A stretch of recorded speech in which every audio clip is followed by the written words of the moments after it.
sou o Leandro Guidini e vou dar hoje uma fala para vocês falando sobre o ramal Santa Cruz das Palmeiras. E depois a gente vai ter o Ângelo para falar um pouquinho sobre o relançamento do livro dele, o livro Um Caminho para a Saudade, né, Bigode? Um Trem para a Saudade. Tem o microfone. Passa, por favor, Bigode. Próximo. Bom, a Companhia Paulista, assim como todas as... Mais perto? Isso. A Companhia Paulista, assim como todas as ferrovias do estado de São Paulo, tinha a prerrogativa máxima de chegar até Ribeirão Preto, que era a Eldorado do Café. Na verdade, São Simão, né? Ribeirão Preto ela saiu de São Simão, então ela queria chegar nas férteis terras ali da Eldorado do Café.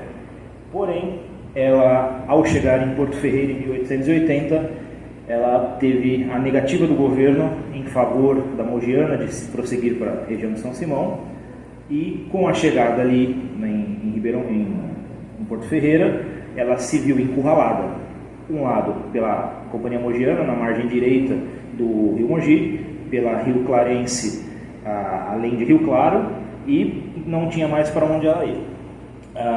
Ela faz algumas intervenções na região para conseguir melhorar suas cargas. Ela compra a balsa do João Ferreira, que é o que dá nome à cidade de Porto Ferreira, para melhorar esse serviço. Em 1881, ela inaugura a primeira ponte de madeira sobre o Rio Mogi, ligando a margem direita à margem esquerda, encerrando o serviço da balsa, né? E por conta disso, os fazendeiros da região, além do Mogi, de uma localidade chamada Capela de Santa Cruz, eles clamavam e pediam para a Paulista que ela levasse os trilhos até essa região para escoar suas cargas e melhorar o transporte dos passageiros. Esses pedidos eles são concedidos de certa forma com a construção e melhoria de mais estradas. Isso é um embrião da SP-315, a Ponte Velha de Emas, a própria Paulista, que existia uma ponte, a Paulista pega uma autorização do governo, reforma essa ponte, né, e melhora as estradas, e ela constrói um primeiro ramal primitivo chegando até a Cachoeira de Emas. Lá ela colocou um pequeno armazém de cargas, não fazia serviço de trem de passageiro, mas já melhorou um pouco o tráfego dessa região. Próximo, por favor. Isso para contextualizar uma história, que na verdade ela é bem mais... Não, já foi demais. Para voltar na seta de volta. Isso. Contextualizei rapidamente a história para dizer onde começa de fato o ramal de Santa Veridiana, né, que era o nome do ramal aqui de Santa Cruz das Palmeiras, que é a inauguração da estação de Laje da Companhia Mogiana em 1881. Nesse momento começa uma grande briga que ela durou décadas entre a Companhia Paulista e a Companhia Mogiana. Essa briga era por questão de zona de privilégio. Quando as ferrovias foram concedidas no estado de São Paulo e no Brasil inteiro, elas eram concedidas também com a garantia de juros sobre capital investido e área de privilégio, que no caso aqui eram 31 quilômetros para cada lado da faixa da ferrovia. A Paulista alegava que a Mogiana tinha invadido a sua área em Laje, em mais de 30 quilômetros ela tinha invadido e construído uma estação, ao passo que a Mogiana que dizia que era a Paulista que tinha invadido a sua área de privilégio na região de Porto Ferreira. Por conta de todos esses embrólios, a Paulista ela vai procurar alternativas, né, por estar encurralada, por ter essa briga judicial com a Mogiana, por não conseguir ir para nenhum lugar. É quando ela estende a linha para Descalvado e ela começa a fazer o uso da navegação fluvial no Rio Mogi Guaçu e conceder ramais que convergissem para ela. Aí que vai surgir o ramal descalvadense, que é a bitola de 60, partindo de Descalvado para o bairro da Aurora. O ramal de Santa Rita do Passa Quatro surge também nessa mesma época para tirar cargas também da Mogiana do outro lado do rio. A navegação fluvial, como eu já disse, que ia até a região de Pontal, e o primitivo ramal de Emas. Ele é construído e inaugurado em 1886 e os fazendeiros pediam ainda mais. Queriam mais prolongamento, queriam que a Paulista chegasse lá. Como a Paulista estava nessa briga que eu já citei, ela simplesmente resolveu mandar as favas à Mogiana. Ela entendeu e o governo autorizou que ela construísse o ramal e ela projetou um ramal dentro da sua zona de privilégio, perpendicular à sua zona de privilégio, que atingisse a vila aqui de Santa Cruz das Palmeiras e passasse até chegar próximo à linha da Mogiana, na beira da fazenda Santa Veridiana, que na verdade, a Fazenda Santa Veridiana pertencia aos Prado. O Prado, né, o Martinho da Silva Prado, ele foi o prefeito de São Paulo e ele era acionista e diretor da Companhia Paulista. Então, por mais que a Mogiana passasse dentro de sua fazenda, ele queria que os trilhos da sua companhia, a Paulista, tivesse dentro da sua fazenda. O próximo, por favor. Essa é a estação que foi o pivô, né, dessa grande briga, a estação de Laje. A foto lá de cima é uma foto que eu tirei no ano passado. A estação está relativamente inteira e aqui é próximo da época da sua inauguração. Próximo, por favor. A linha ela começou a ser construída em partes. Esse primitivo ramal de Emas que eu falei, que ele chegava realmente onde hoje é a cachoeira, que tem os restaurantes ali, ele foi utilizado só os 4 primeiros quilômetros dele em construção, e dali para frente a Paulista desviou um pouquinho ela para a esquerda e prosseguiu a construção de uma linha nova até ali. Até a ponte de Emas, né, a ponte de ferro de Emas, foi por construção da própria Paulista. Da ponte para frente, ela contratou o empreiteiro Pedro Vaz de Almeida, que cobrou naquela época R$2.000 por quilômetro. Né? Ficou a cargo dele também a construção de todas as estações, incluindo Palmeiras, e a construção da ponte. A primeira estação inaugurada dessa é o armazém de cargas da estação de Emas, que é o armazém que está lá até hoje, dentro lá do Exército, da Aeronáutica, e ela é inaugurada deixa eu ver aqui, depois da data,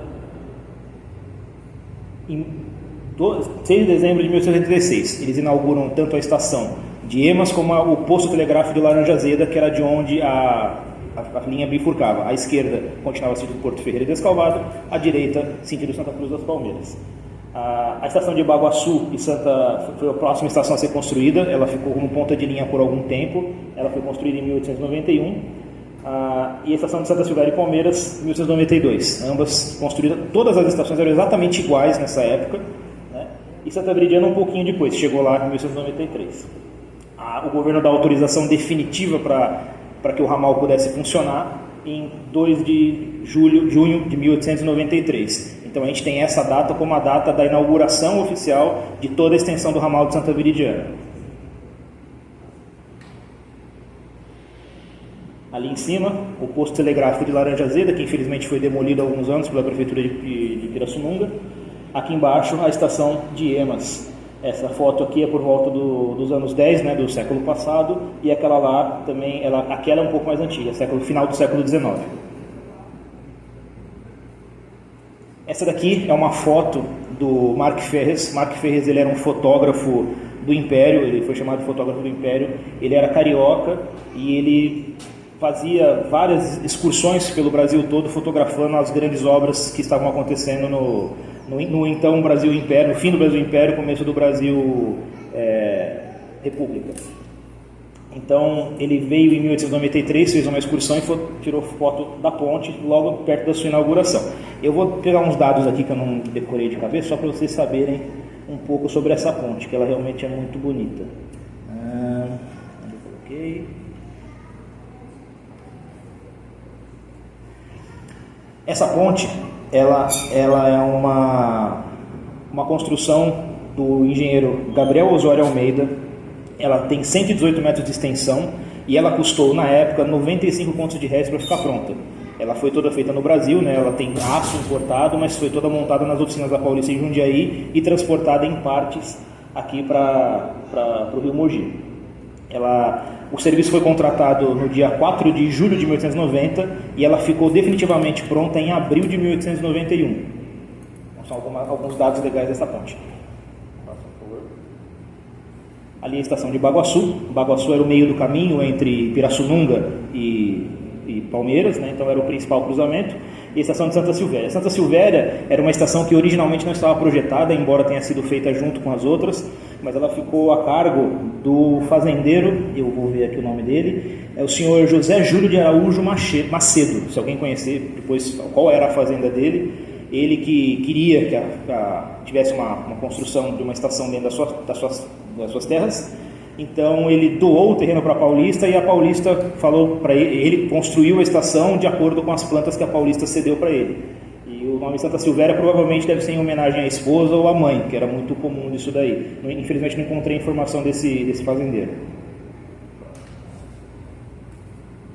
Aqui finalmente a estação de Palmeiras. Essa foto de Palmeiras já é uma foto do final dos anos 10, né, dos anos 10, 20 mais ou menos, porque ela já está na reforma. Como eu falei, ela era exatamente igual a todas as estações do ramal e ela sofreu uma reforma em 1916 que deu as características que ela tem hoje. E ali embaixo a estação de Santa Veridiana, que era o ponto final da linha do ramal e o grande pivô da briga paulista-mogiana. As brigas da CP elas continuam, elas por anos foram severas, com vários problemas judiciais, e elas só se resolveram quando uma figura muito conhecida no Brasil entrou no jogo, que foi o Percival Farquhar. O Farquhar ele tinha a intenção de fazer a união de todos os povos, né, das Américas, e ele queria, já naquela época, lá no século XIX ainda, construir uma ligação ferroviária norte-sul, leste-oeste, mas não só Brasil, América Latina inteira, né, desde do Panamá até a ponta da Argentina. Então ele saiu comprando diversas ações através da sua empresa, que era uma empresa de commodities, a Brasil Railway. Ele saiu comprando diversas ações de várias ferrovias e se tornou um dos maiores acionistas tanto da Paulista quanto da Mogiana, quanto Sorocabana, enfim. E através da influência da Brasil Railway, eles assinaram um acordo em 1911, um acordo de paz, vamos assim dizer, e um acordo que tivesse pontos de entroncamento entre essas ferrovias. E a partir de 11 eles começam a construir o ramal de Baldeação, né? A Paulista teve entroncamento aqui em Baldeação, no final de Santa Veridiana, Pontal e em Guatapará. Foram os 3 pontos que a Paulista entroncava com a Mogiana. E isso inaugurou-se então essa inauguração. 1898, um pouco antes disso aí, um outro ponto de uma briga famosíssima da Paulista é o trole entre Santa Veridiana e a estação de Laje. Como os serviços da Paulista eram muito melhores e muito mais rápidos, para quem vinha, por exemplo, de Ribeirão Preto para São Paulo, era muito mais rápido descer em Laje, ir até Santa Veridiana, pegar um trem e vir para São Paulo via Paulista. Então foi feito um serviço de trole a burro saindo da estação de Santa Veridiana com a ligação na estação de Laje.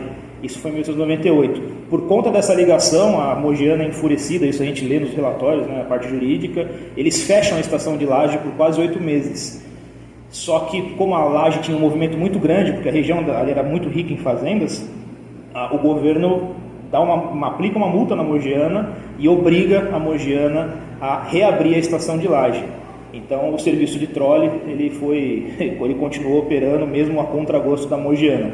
A gente não sabe exatamente quando isso acabou, mas provavelmente acabou o serviço de trole com a inauguração da estação de Baldeação em 1913, que daí você já não tinha mais essa necessidade, você já chegava de trem até o entroncamento.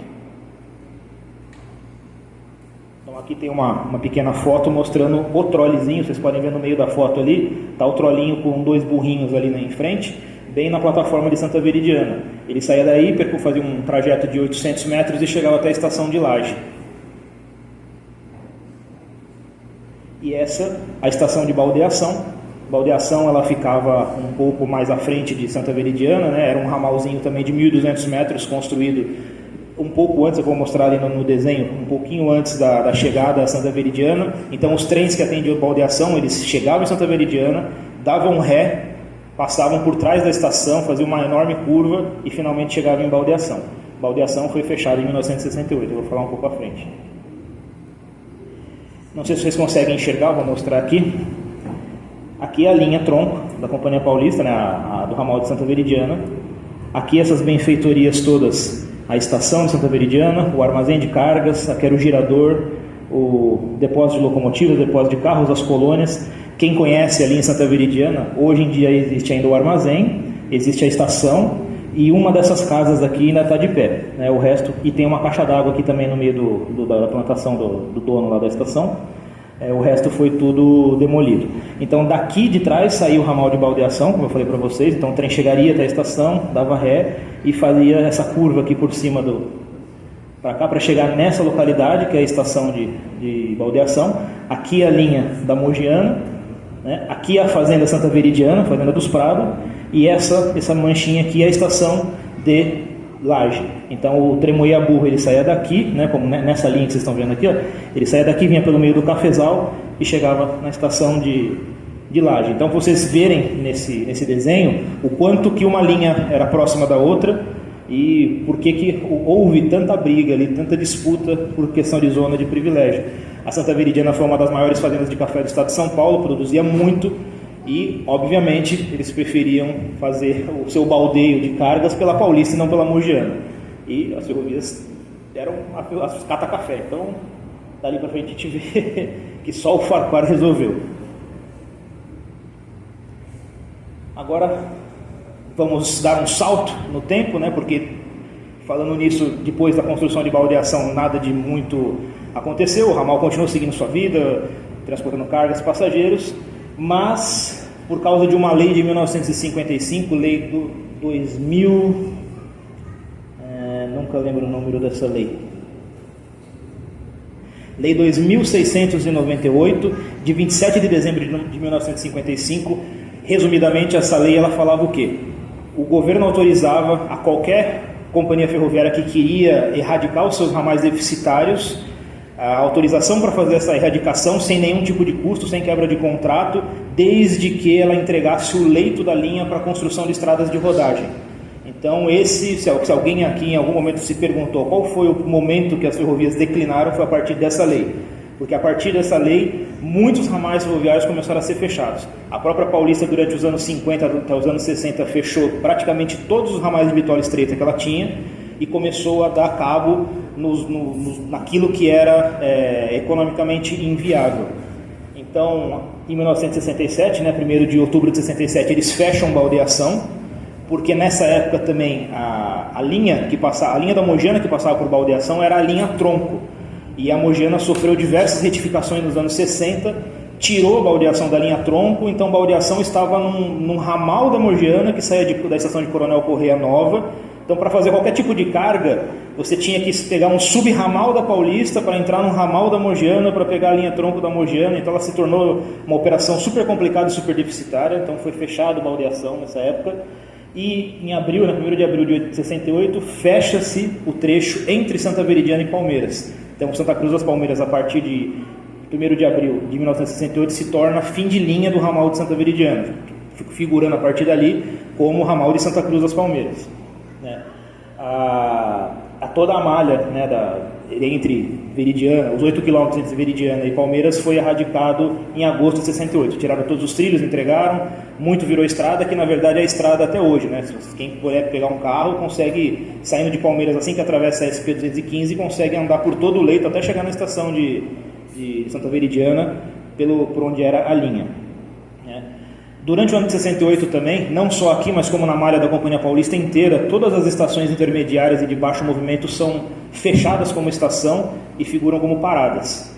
Muitos dos prédios ainda se mantiveram de pé, mas todos foram convertidos para casa de turma, casa de funcionário, que é o caso aqui de Santa Silvéria, de Baguaçu. Foi quando ela sofreu algumas reformas para se tornar casa. Isso foi na malha da Companhia Paulista inteira. E, finalmente, depois temos mais um hiato do movimento, o movimento sempre caindo, porque a ferrovia foi construída para o café começa a figurar menos no transporte de carga, e a rodovia os caminhões vêm substituindo as pequenas cargas, a ferrovia ficou cada vez mais destinada aos commodities, às cargas longas, as cargas mais pesadas. Para vocês terem uma ideia, em 1973, que foi o último ano que eu consegui ter dados sobre carregamento aqui no ramal, o único lugar que figurava com alguma carga expressiva era Baguaçu, e deixa eu ver aqui a quantidade exata de carga. Baguaçu em 73 carregou 5.500 toneladas de açúcar durante o ano de 1973, por causa da usina. Mas excluído essa carga de Baguaçu especificamente, o ramal de Palmeiras carregou apenas 43 toneladas de carga em um ano. 43 toneladas é menos que um vagão. Então era o serviço de alguns poucos passageiros que utilizavam ele e alguma carga muito pequena. Então era extremamente deficitário nos anos 70. E aí finalmente em 1º de agosto de 1976, o último trem de passageiro corre e o ramal é fechado no dia seguinte.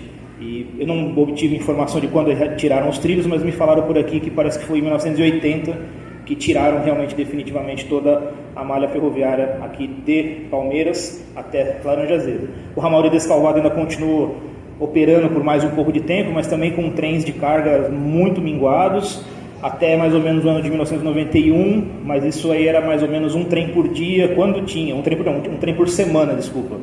Então, tinha um pouco de lenha para Nestlé, um pouco de areia que vinha da Jundu em Descalvado, mas era um trem por semana só. Então, a partir do comecinho dos anos 90 também. E hoje, curiosamente, tanto o ramal de Palmeiras quanto o ramal de Descalvado, eles não figuram como extintos, e sim como tráfego suspenso. Se vocês entrarem no sistema do DENIT até hoje, vocês vão ver lá, Santa Cruz das Palmeiras, tráfego suspenso. Então, oficialmente, na verdade, não fechou. Mas a gente sabe que não tem mais condição nenhuma de ter trem aqui, né? Essa foto, eu peço desculpas porque eu esqueci de pegar a legenda dela, foi um amigo meu, o seu Sérgio, de Pirassununga, que conseguiu com uma família que mora na região de Baguaçu. A estação de Baguaçu, vocês podem ver que ela está queimada porque entrou luz na câmera, né, quando foi tirada essa foto. Esse é um dos últimos trens que passou no ramal, né, está estacionado na estação de Baguaçu ali, sentido Pirassununga. Se vocês conseguirem ver com detalhes, vão ver que é um trem misto, né, um carro de passageiro e um vagão de carga atrás. Então, olha o enorme trem que rodava no ramal, 2 vagões. Então, uma operação inteira ferroviária, com funcionários, estação aberta, diesel para 2 vagões que provavelmente não deviam estar pagando nem o diesel da máquina. É uma pena, realmente uma falta de administração, foi um problema sério que tivemos, mas ele realmente era deficitário. Isso, muito obrigado. Eu tentei ser sucinto, porque na verdade a história eu podia ficar falando horas aqui, mas fiz um bom resumo. Existem os meus blogs, né, o Estrada de Ferro Paulista, tem o Vapor Mínimo, também tem meu canal no YouTube, Leandro Guidini, Instagram, vocês podem seguir lá, ver quem quiser. No meu blog, o Estrada de Ferro Paulista, tem lá um texto bem mais completo sobre o ramal de Santa Veridiana. Colocar no Google lá, o ramal de Santa Veridiana já vai aparecer, acho que era a segunda opção. Tem algumas fotos, tem bastante informação mais não concisa, mas mais densa um pouquinho do que eu falei aqui. Mas, pelo menos, tentei passar para vocês, espero que vocês tenham gostado um pouco dessa história incrível que foi aqui o ramal de Santa Veridiana. Então, muito obrigado.